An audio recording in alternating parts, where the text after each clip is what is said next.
everyone. This is Right Novel Boxing UK, sponsored by CBD Supreme. Here with Sonny Edwards, world champion, from Twitter to the big time. How's it going? Yeah, I'm good. Nearly there now. Can't wait. Fight night, to be honest. Just talk us through the backstory of this. Of course, you've been on social media for so long saying you demand this kind of spotlight, you demand this attention, you demand the big promoters behind you. You now got it. Now time to shine, now time to live up to it. How do you feel going into that? I don't know how much I demanded it. I feel like I always knew that I'd get it. Brick upon brick, you know what I mean? Bit by bit. I weren't in no rush for it. I knew it would come when it comes organically. You know, I've been coming steady and learning my craft and developing. I had a good platform with BT.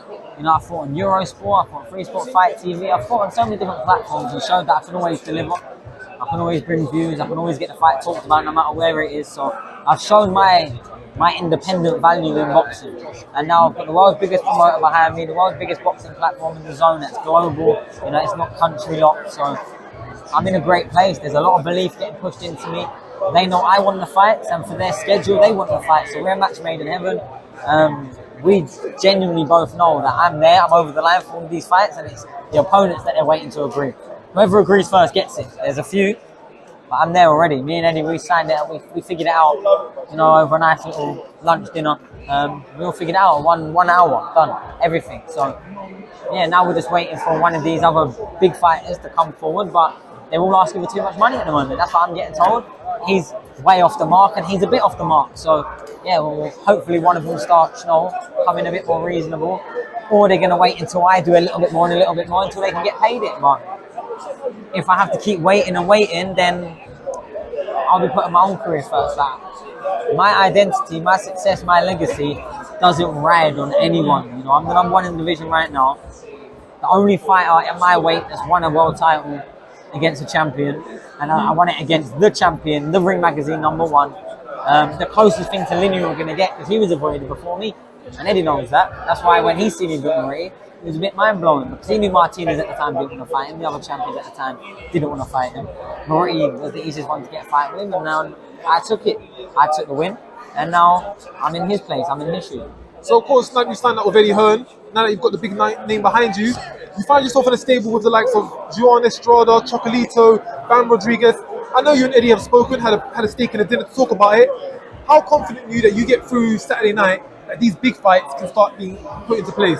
Well, it's always going to be on the opponents. I think the super flyweight ones will be more likely, more willing, because they've all fought any and everyone, and a lot of them are at the later stages of their career. So a flyweight coming up, that's a bit mouthy and a bit talking, guarantees them a good purse. They'll probably swallow it up.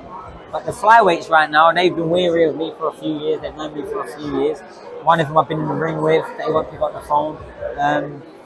The other two asking for too much money at the moment. So, like I said, I get the confidence in their lack of confidence, as well as, you know, my internalized experiences in boxing leading me to feel like I can beat anyone. So the way we've done it, the way my contract set up is I'll be getting the same for any of these big fights. We've already agreed it. It's already signed off. It's ready to go. Money's there, sat in the pot waiting. And then if I beat them, it's the next big name. It's like we got that as my plan. For me, I don't have to be like, oh, he's a little bit better, or that fight's a little bit bigger. Nah, yeah, go on. I'll accept that for any of them. And then if there's any of the other big names, then I'll accept that. That's how we've done it. Because Eddie knows that I don't care where it is, when it is, and who it's again. If he wants me in a fight and it's one of the marquee names, I'm ready and I'm down. If anything, I'm crying out for that. Right, I'm crying out for it. You know, a fight that I think everyone's crying out for the boxing world, Twitter world. Last year, Bam Rodriguez, his coach, said that he'd be happy to take a fight with you. It seems like we're getting steps closer towards that. I think that's the people's favourite choice. Would that be your favourite choice of fight? If you could pick out of the hat which fighters you could go for next? Yeah, I think he's the hardest fight. If I get him out of the way first, then I feel like the clean-up job's that little bit easier. I feel like the Martinez fight is the biggest publicity and profile fight for me, because it's obviously been built up on both sides already, and he's had a lot of visibility since. But either or, they're the two fights I want at flyweight. Hopefully, whoever I fight first, the other one fights Dalakayan. I don't think there's much interest in that fight, so not at a personal level, because I thought Dalakayan was alright as a sparring partner. They were sound over there, so it's not out of me wanting him to lose because of that reason. I just think the bigger event, the bigger promotion, publicity, And what I was thinking in my head there is I can't wait to fight someone that can speak English. So yeah, Bam Rodriguez. Like the press conference is so like, you know what I mean? I'm rolling my eyes at it. It's just there's no energy in it. I'm looking over to try and get his eye contact when he's speaking, and the moment he sees me looking, he looks forward. Like I'm reading up the body languages. A lot of people don't know what they're looking at. The face the head off yesterday, I felt he was disrespectful, trying to put his hat into my head. He knew what he was doing. You could see like even in the watch back, he gets there and puts it in like trying to, alright then boom.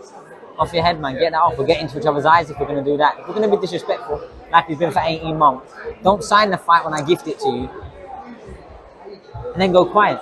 Build the fight, man. That's when he really should have been calling me out. But that's usually what happens. They call out for the opportunity, they sign, and then they go missing and then they start saying, oh, I don't really want to get into a war of words. I don't want to get into back and forth. That's because their head's gone, man. They don't really want to go there. Me, I'm ready for anything. I'm Aggie. Fight week, I'm Aggie. I'm ready for any and anyone. Whether I'm fighting them, they're part of their team, or they're some next boxer are part of the card. Whatever I'm high sprung on fight week because I'm ready for war. You know what I mean? Talking of fighters that can speak English that will build up the fight in the featherweight division, in the flyweight division, of course, you've got Bam Rodriguez. There's another domestic name, but I'm sure at this point of time, you're not looking to go down that path. But I feel in this whole press conference, you did bring a lot of flavour, you did bring a lot of flair. You don't get many talkers in this division, you don't get many people talking up. And you've definitely done that tonight. And I think you've definitely had an interesting press conference and a few interesting things to say in that last hour. Yeah, I mean, that's because it's me saying it, you know what I mean? But I'll just always speak my mind. I'll always speak my heart. I'll speak my truth, whether that is the overall truth, I don't know. Obviously, I'd like to think that it is, but I do think I'm levels above him. I do think it's almost embarrassing that they want to come over and say, oh, yeah, Sonny's good, but not good enough. Like, what evidence have you got to suggest that you've never even done an 11th or 12th round in a fight? You've never been scheduled for an 11th or 12th round in a fight. I think that's disrespectful. We should be coming over now. He's trying to be all humble and nice. He's saying respect for the opportunity, respect for, you know, bringing us over here, respect, and I hope and I look forward to the fight. Like, they could have went at a slightly different angle, but no, I'm going to smash his face in. He's good, but not good enough.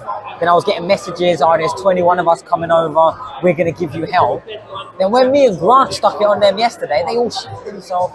Always backing off, coming over trying to shake hands and like, get the fuck out of it. It did seem very friendly today, you and him. You even touched yeah, no, because he's got no energy. Like, what am I going to, I'm not a bully. Yesterday, he put his cap in my head and I didn't like it. Like, people might not have seen it. Go back and watch it, yeah? As I get there, he leans forward with it. He knew what he was doing. He didn't want to get that close to me, and I made him get that close to me. I knocked that out of his face. I went straight in his eyes. 5 seconds, watch it back. 5 seconds, it was like a rabbit in headlights. So, of course, you seem full of confidence. You don't normally give K predictions for fights, but what is your prediction for this fight? How do you see this one going on Saturday night? I think I'm going to start, I'm going to get up clear. I'm going to get 5-6 rounds up. Then I'm going to let him start landing on target, not on my target, on my arms, make him work hard, and then the moment I see the little break in, oh, can I do these rounds, then I'm going to take his head off. We look forward to it Saturday night. The whole town will be tweeting about it. Thank you very much, Sonny, and all the best. Cheers, bro.